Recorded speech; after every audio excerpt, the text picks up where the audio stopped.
Okay, let's dive in. Picture this. September 10th, 2025. Night falls over Poland. And suddenly, Polish airspace is flooded. Maybe 20 Russian military drones. Not just a flyby.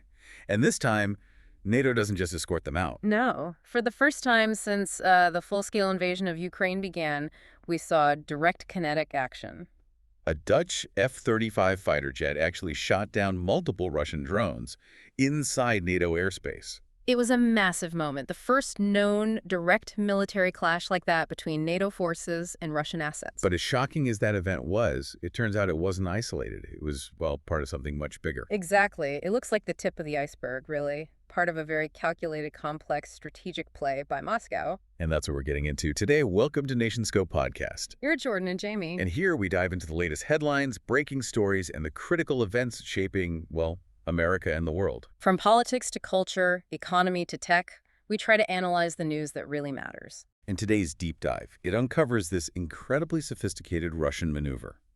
You have Foreign Minister Lavrov at the UN talking peace, giving assurances. While at the same time, Russian forces are running drills, simulating nuclear strikes, and systematically violating NATO borders. It's this complete duality, the words versus the actions. And it leads us to this new strategic reality.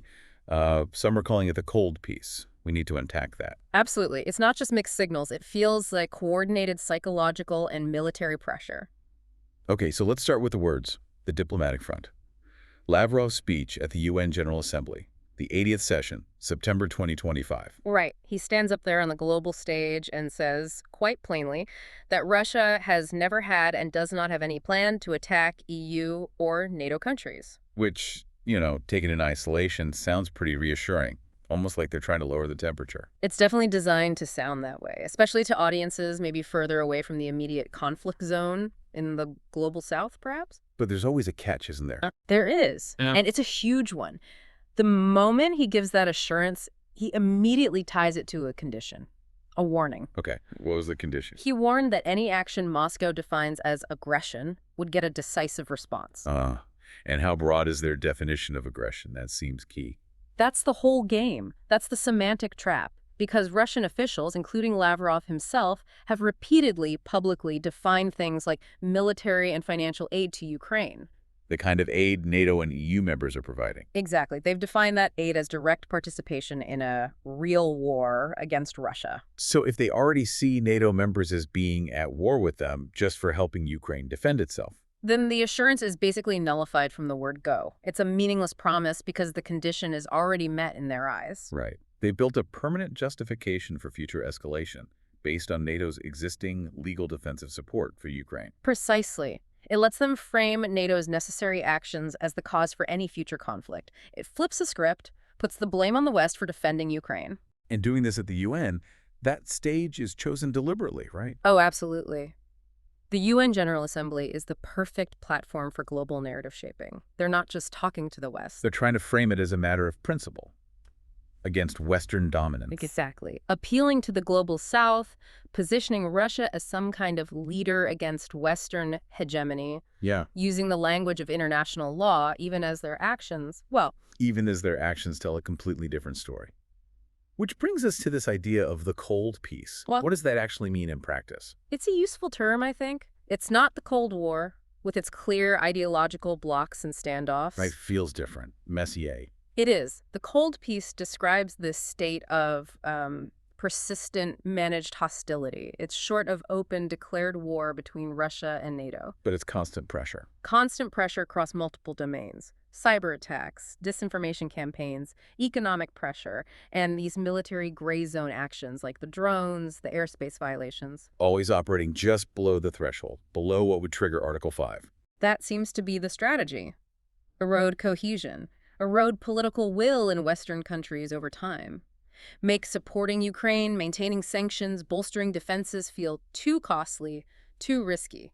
So division within the alliance, make people question the commitments. Exactly. It's a long game, a war of attrition, not just on the battlefield in Ukraine, but against Western resolve. Which makes the timing of the actions on the ground, concurrent with Lavrov's speech, seem even more pointed, like a direct contradiction. It makes the speech look like, frankly, strategic distraction. While everyone's focused on the words, the military is actively probing and testing. Let's talk about those actions then. The Polish drone incident was the most kinetic, but it wasn't alone. Not at all. It was part of a much wider pattern along the eastern flank around that same time. And the Polish response itself, shooting down the drones that marked a shift, didn't it? NATO wasn't just watching anymore. A significant shift, moving from just escorting intruders out, which was the old playbook, to active kinetic engagement. It signaled a lower tolerance. Poland invoked Article 4 consultations after that, too. Right, which is NATO's mechanism for any ally feeling threatened to bring the issue to the whole alliance for discussion. It showed solidarity, political resolve.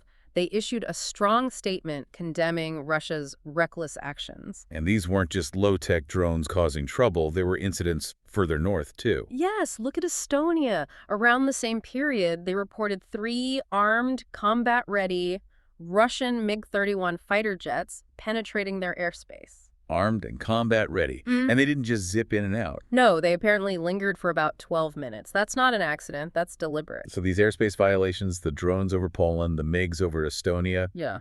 what's the military purpose? It's what some analysts call strategic reconnaissance and force. It's multi-purpose. Testing defenses? Testing defenses, absolutely. Yes. Seeing how quickly NATO reacts, what the integrated air defense picture looks like. Also testing the rules of engagement. When will NATO shoot? And crucially, testing political cohesion, seeing if allies agree on how to respond. That's a big part of it. Can they create friction or hesitation within NATO? Plus, there's an asymmetric cost element. How so? Forcing NATO to scramble expensive fighter jets, fire expensive missiles to deal with relatively cheap drones or provocative flights, it drains resources. Right, especially if done repeatedly. Then you had other types of incidents, like in Denmark. More hybrid stuff. Yeah, the drone incidents in Denmark that caused temporary shutdowns, including at Copenhagen Airport.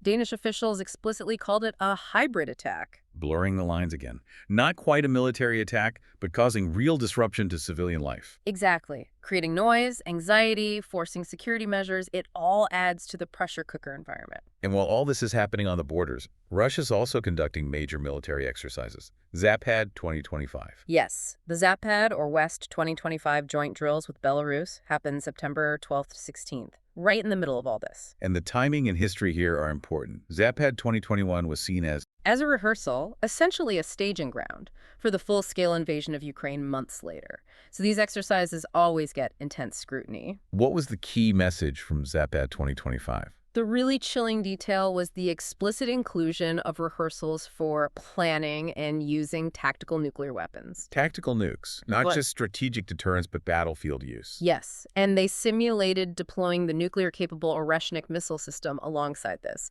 This is high-end nuclear signaling, aimed squarely at intimidating Western leaders, trying to induce caution or even paralysis. Okay, so Russia's applying pressure from all angles. Diplomatic deception, border probes, hybrid attacks, nuclear signaling. Right. How is NATO adapting beyond just shooting down drones? Is there a bigger structural response? There is, and it's actually quite significant. It shows how Russia's actions, intended perhaps to weaken NATO, might be backfired. What's the main initiative? European defense ministers are pushing forward with creating a drone wall. A drone wall. What does that entail? It's conceived as a continuous, integrated system running along NATO's entire eastern border, specifically designed for counter-drone capabilities, sensors, jammers, interceptors. Connecting national systems into one seamless shield. That's the goal. It's a major long-term adaptation. It recognizes that this drone threat isn't temporary. It's a permanent feature of the security landscape now. So Russia's provocations are actually forcing NATO to accelerate its own defenses and integration. Ironically, yes. It's catalyzing innovation and collective defense efforts, maybe even at a pace we haven't seen since the Cold War. They intended to expose seams, but they might be forcing the alliance to stitch them up tighter. It feels important here to remember the history, this disconnect between Russian words and actions. It's not exactly new, is it? Not at all. You have to look at the pattern of behavior, not just the statements made at a UN podium. There's a long legacy of broken commitments. Like the Budapest Memorandum. The Budapest Memorandum is a prime example. Russia guaranteed Ukraine's security and borders in exchange for Kyiv giving up its Soviet-era nuclear weapons. A guarantee completely violated in 2014 and 2022. Totally. Then you have violations of the NATO-Russia Founding Act, the 2008 invasion of Georgia, the 2014 annexation of Crimea. The pattern shows a consistent strategic decoupling. Decoupling meaning their diplomatic language operates on one track. And their military actions and strategic intentions operate on a completely separate, often contradictory track. Agreements are treated as tactical and temporary, not foundational. That history is why Lavrov's assurances ring so hollow. So let's try to tie this all together. This multi-pronged cold peace strategy, the UN speech, the border incidents, the nuclear drills.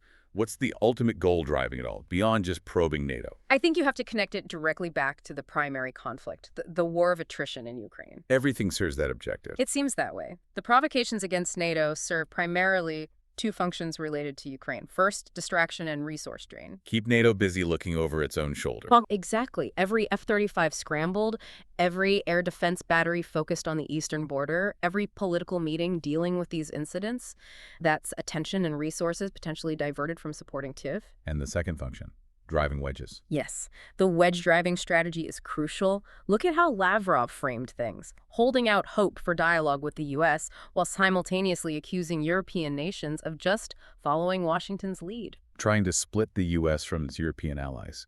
Play on perceived differences in risk appetite. Precisely. Undermine transatlantic unity, make support for Ukraine seem like a European burden dictated by America, hoping that resolve fractures over time. So if that's the Russian strategy, what's the effective counter? What do our sources suggest is the key takeaway for Western policy? The inescapable conclusion seems to be that sustained, robust support for Ukraine isn't just about Ukraine's sovereignty. It's a direct, efficient investment in NATO's own security. How so? Explain that link. Because the Ukrainian military right now is the force actively degrading the very Russian conventional military capabilities, the tanks, the artillery, the experienced troops that would otherwise be postured directly against NATO's eastern flank. So helping Ukraine win, or at least ensuring Russia doesn't achieve its aims there, is the most effective way to reduce the long-term conventional threat Russia poses to the alliance itself. A Russian strategic failure in Ukraine is, paradoxically, a major win for NATO's long-term security and deterrence posture. That really reframes the stakes, which leads us perfectly into our final thought for you, the listener, to mull over. Russia is actively framing NATO's defensive actions like shooting down those drones or simply providing aid to Ukraine as aggression. They're trying to make NATO feel responsible for the escalation. So navigating this cold peace, what's the greater risk? Is it giving into that narrative, becoming paralyzed by the fear of being blamed for a wider conflict? Or is the greater risk maintaining that strategic clarity, continuing unwavering support for Ukraine, even knowing that Russia will rhetorically frame that as the provocation? A difficult tension to manage.